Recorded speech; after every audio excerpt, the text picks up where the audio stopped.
दोस्तों, जीवन में कभी कभी ऐसा समय आता है जब हमें लगता है कि सब कुछ हमारे खिलाफ जा रहा है। करियर में रुकावटें, रिश्तों में खटास या आर्थिक समस्याएं, ये सब मिलकर हमें मानसिक और शारीरिक रूप से कमजोर बना सकती हैं। ऐसे समय में हम सोचते हैं कि क्या हमारे संघर्षों का कोई अर्थ है, क्या हमारे प्रयास कभी सफल होंगे। लेकिन दोस्तों, यह वही समय है जिसके बारे में भगवान श्री कृष्ण ने गीता में हमें सीख दी है। श्रीमद् भगवद गीता में भगवान श्री कृष्ण कहते हैं, कर्मण्येवाधिकारस्ते मा फलेषु कदाचन, अर्थात हमारा अधिकार केवल कर्म पर है, परिणाम पर नहीं। जब हम कठिनाइयों से गुजरते हैं तब भी हमें धैर्य के साथ कर्म करते रहना चाहिए, परिणाम की चिंता किए बिना। कबीर जी ने भी कहा है, चिंता से चतुराई घटे, घटे रूप और ज्ञान, चिंता बड़ी अभागिनी, चिंता चिता समान। दोस्तों, कठिनाइयां हमें कमजोर नहीं बल्कि और भी मजबूत बनाने के लिए आती हैं। जीवन में कठिनाइयां हमारे धैर्य और सहन शक्ति की परीक्षा लेती हैं। ये हमें आत्म मंथन करने का मौका देती हैं। कठिन समय में जब हम संघर्ष कर रहे होते हैं,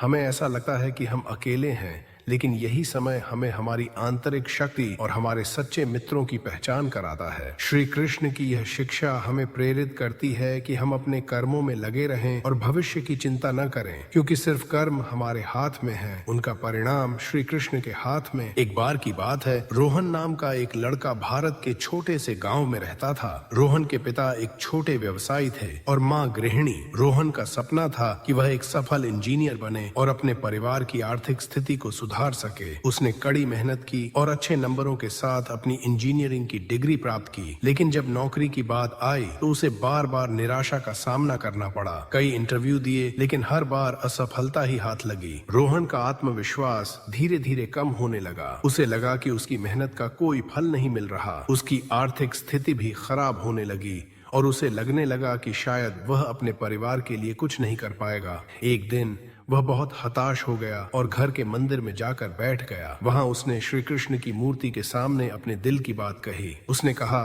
हे कृष्ण, मैं अपनी पूरी मेहनत कर रहा हूँ, फिर भी मुझे सफलता क्यों नहीं मिल रही? क्या मेरी मेहनत व्यर्थ है? तभी रोहन के मन में गीता का वह उपदेश याद आया, कर्मण्येवाधिकारस्ते मा फलेषु कदाचन। उसने महसूस किया कि उसे केवल अपने कर्मों पर ध्यान देना चाहिए और परिणाम की चिंता छोड़ देनी चाहिए। उस दिन के बाद रोहन ने न केवल अपनी नौकरी की तलाश जारी रखी, बल्कि उसने अपने ज्ञान को बढ़ाने के लिए भी मेहनत की। उसने नए कौशल सीखे, अपनी कमजोरियों पर काम किया और खुद को हर दिन बेहतर बनाने की कोशिश की। कुछ महीनों बाद रोहन को एक प्रतिष्ठित कंपनी से नौकरी का प्रस्ताव मिला। उसकी मेहनत रंग लाई और उसने अपने परिवार के लिए एक नई शुरुआत की। रोहन की यह कहानी हमें सिखाती है कि जीवन में कितनी भी कठिनाइयां आए, हमें श्री कृष्ण पर विश्वास रख के अपने प्रयासों में लगे रहना चाहिए। हमें विश्वास रखना चाहिए कि श्री कृष्ण की कृपा से हमारे प्रयास हमें सफलता की ओर ले जाएंगे। जब हम अपने जीवन में संघर्ष कर रहे होते हैं, तब हमें श्री कृष्ण की शिक्षाओं से प्रेरणा लेनी चाहिए। चाहे वह नौकरी में प्रमोशन की चिंता हो, व्यवसाय में हानि का डर हो या फिर पारिवारिक संबंधों में तनाव हो, हमें यह समझना चाहिए कि हर परिस्थिति हमें बेहतर बनाने और धैर्य बढ़ाने के लिए आई है। अगर हम अपने कर्मों में शुद्धता और सत्यनिष्ठा बनाए रखें तो हमें अपने जीवन में सकारात्मक परिणाम अवश्य ही मिलेंगे। महाभारत के युद्ध में जब अर्जुन ने अपने ही परिवार और गुरुओं के खिलाफ युद्ध लड़ने से मना कर दिया तो श्री कृष्ण ने उन्हें बताया, हे अर्जुन, यह युद्ध केवल तुम्हारे लिए नहीं बल्कि धर्म की रक्षा के लिए है। अगर तुम इस समय अपने कर्तव्य से पीछे हट गए तो यह केवल तुम्हारी हार नहीं बल्कि धर्म की हार होगी। अर्जुन के सामने जितनी बड़ी चुनौती थी, उतना ही बड़ा उनका संकल्प होना चाहिए था। श्री कृष्ण ने उन्हें बताया कि जीवन में आने वाली कठिनाइयां केवल हमारे कर्मों का परिणाम नहीं होती,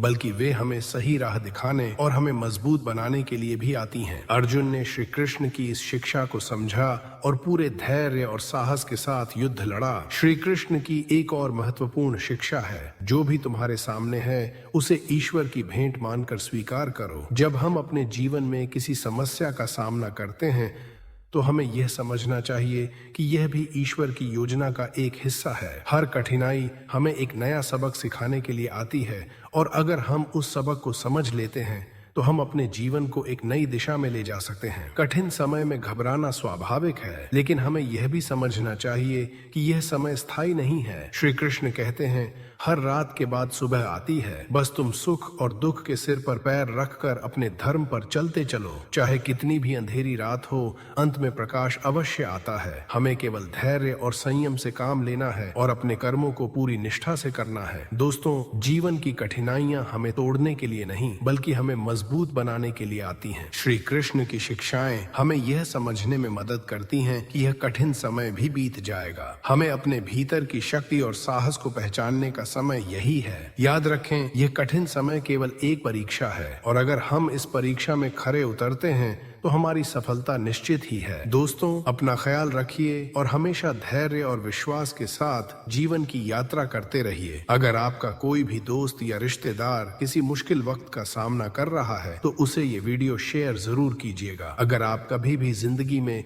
किसी परेशानी का सामना कर रहे हो तो ये वीडियो दोबारा सुनकर अपने मन को आराम दिलाइएगा। वीडियो कैसी लगी, अच्छी या बुरी, ये हमें कमेंट करके जरूर बताइएगा। मिलते हैं आपसे अगली वीडियो में। हरिओम। श्री कृष्ण की कृपा आप पर सदैव बनी रहे। राधे राधे।